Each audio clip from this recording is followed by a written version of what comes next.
kubaruji nder asawere.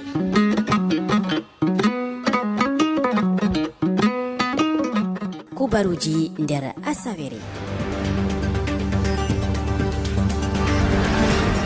leppol boɗewol hakkunde lesɗe catuɗe ɗiɗi leddi Amerika e leddi Rusiya ɗo ngam balmi ko leddi Amerika yerɓi dow sangere soja en ha leddi Syria nder asawere ɗo e nden bo wala dungayere kawtal lesɗe duniyaru.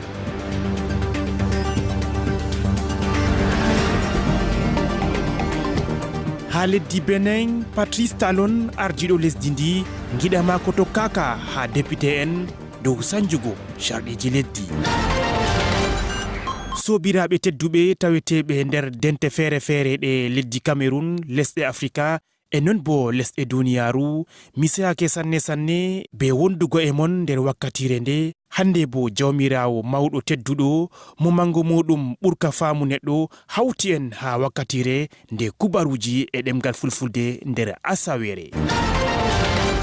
ɓaawo yerɓugo balmi toknaɗi ha dow turtuɓe gal woyla leddi Syria ko waɗi mbar hoore bakino himɓe 85 leddi Amerika yerɓi dow sangere soja en leddi Syria balmi laatiɗi cembiɗɗi bakin 59 e non bo wala dungayere kawtal lesɗe duniyaru e ɗo majum waɗi ɓilla masine hakkunde leddi Amerika e leddi Rusiya woni ndi ɓaawo Bashar al-Assad ardiɗo leddi Syrie. ɗo man laati hunde hulninde masine ngam bo lesɗe ɗe ɗiɗi laati lesɗe ɓurduɗe ha margo balmi nder lesɗi duniyaru. ɗo majum gonɓe ha ardungal soja en leddi Amerika andini ɗo ngam ɗum holla sembe Donald Trump e non bo yiide mako ha ummatore de leddi Amerika. Laatindi aranderi ha margo balmi e non bo leddi Rusiya tawetendi ha ɗiɗabre laati ɗum hunde hulninde masine nder wakkatire nde ko ɗum titotiri ko larani habre dow leddi Syrie. Kadi sobiraɓe nder asawere ɗo mi tammi lorango on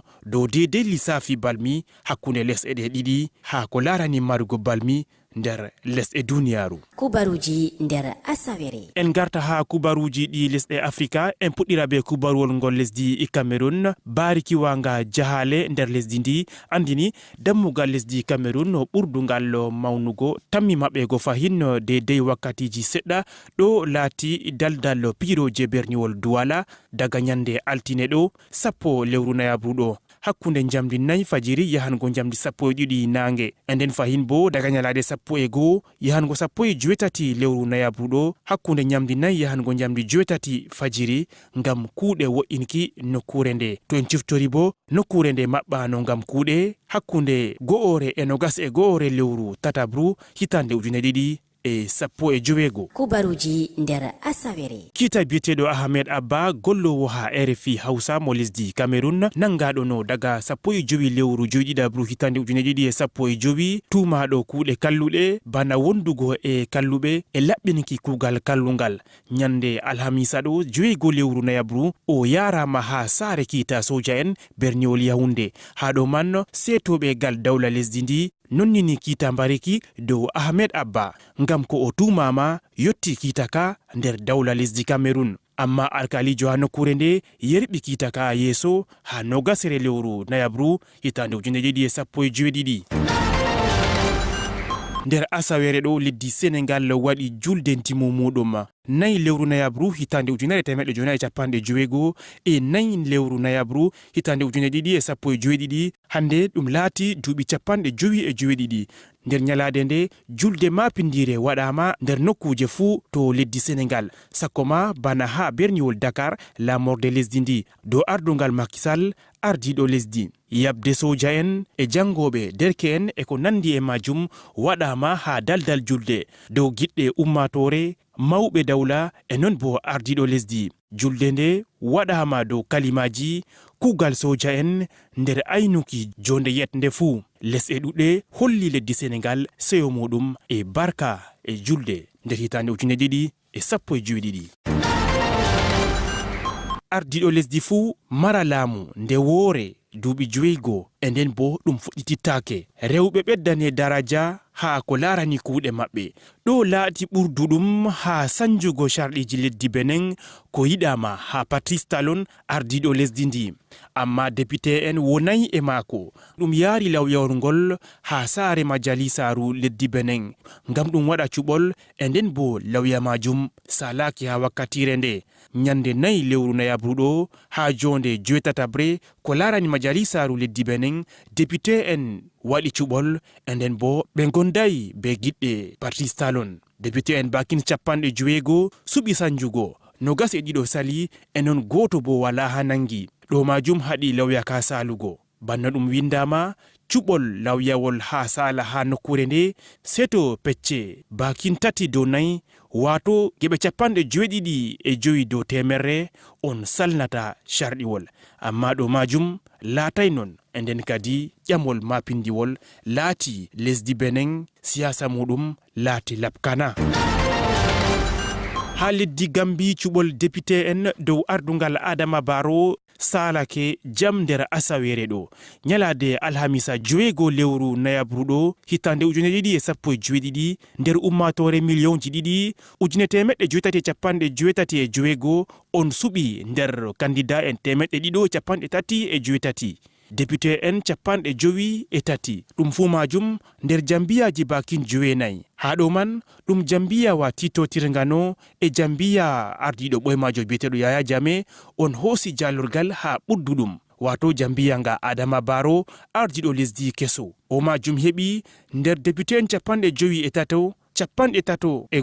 laatiɓe jambiya Adama Barrow e non bo jambiya wanga Yaya Jammeh heɓi bakin no député en jowo député en luttuɓe ko tammi hawtugo majalisaru Gambi wato 58 tammi lamminego be ardiɗo lesdi bana ko ɗum windi ha sharɗiji leddi Gambi kubaruji nder asawere ha leddi RDC Joseph Kabila ardiɗo lesdi ndi lammini wakilijo arandejo keso amma ɗum man jaɓɓaka nder seyo ha jambiya wanga titotiri e dawla lesdi ngam ɗum laatay bana ko ɗum haɓɓidino ha ragare hitande 2019 nden bo fodde ko ɗum man waɗi biyeteɗo Sami Badjibanga acci kuugal kubaruwol ngol e kubaruji luttuɗi hawtade e Ahmadou Baba Aboubacar e Yasmine Ibrahim wakilijo arandejo leddi Congo démocratique biyeteɗo Sami Badjibanga acci kuugal ɓawo nyalade ko ardiɗo leddi biyeteɗo Joseph Kabila hokki kubaruwol ngol subtugo wakilijo arandejo keso to a wakkatire nde Sami Badjibanga yari ɗerewol muɗum ngol accugo kuugal ha saare laamu latinoɗo goɗɗo suudu jambiya wati totirga be ardiɗo leddi o subtanoma wakilijo arandejo leddi ndi ha hitande 2016 ha wakkatire nde ardiɗo suudu jambiya wati totirga be ardiɗo leddi keso biyeteɗo Félix Tshisekedi noddi turtol nde leddi ndi gam ɗum lati ɗum alamawol kollungol ardiɗo leddi tammi maɓɓugo narral e non bo hutinirgo ɗerewol didanogol hitande 2016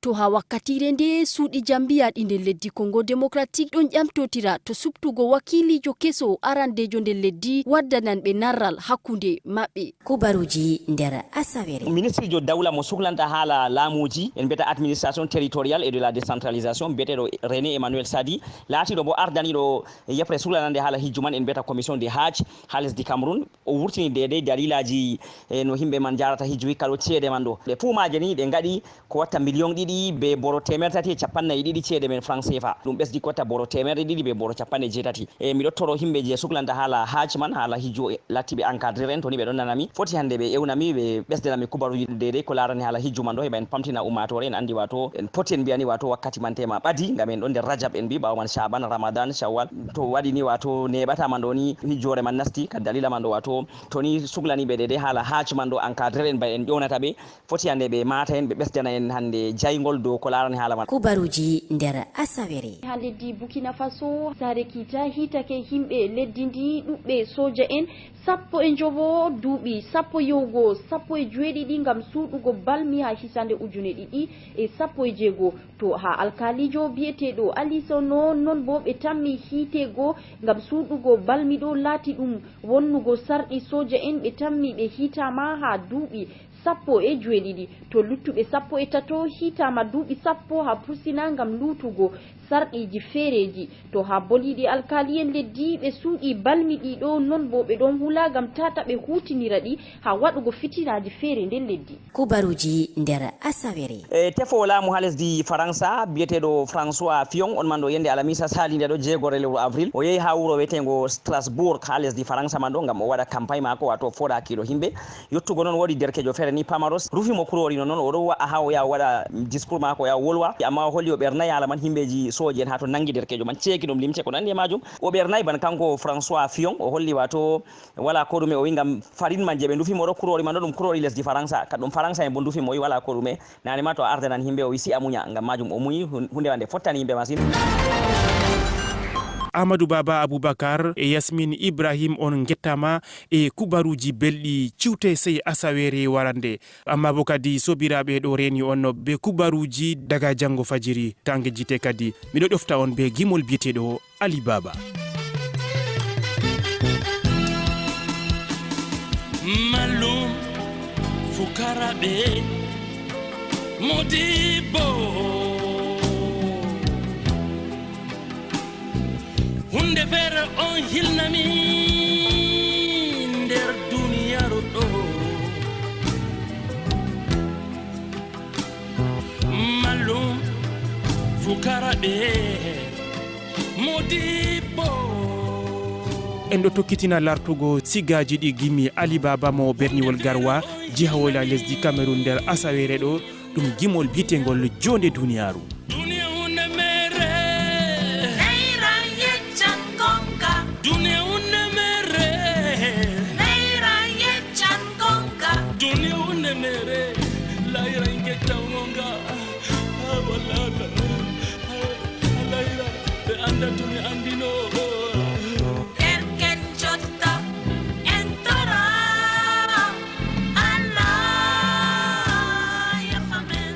tawe gimol ngol bana ko ɗum wowa ha YouTube Rufaw Mouhamadou e non bo ha yayre Facebook Afrique Media Catal Fulfulde e non bo Afrique Media Fulfulde. Sobiraɓe sakiraɓe on gettama e watango amin hakkilo e non bo yettore ha Amadou Baba Aboubacar e Yasmine Ibrahim to wodi ko marɗon haaje kadi nda karfeje téléphone 9.4 to Allah ceniɗo muyi kaɓɓidal komi waɗani on c'est asawere warande on jarama.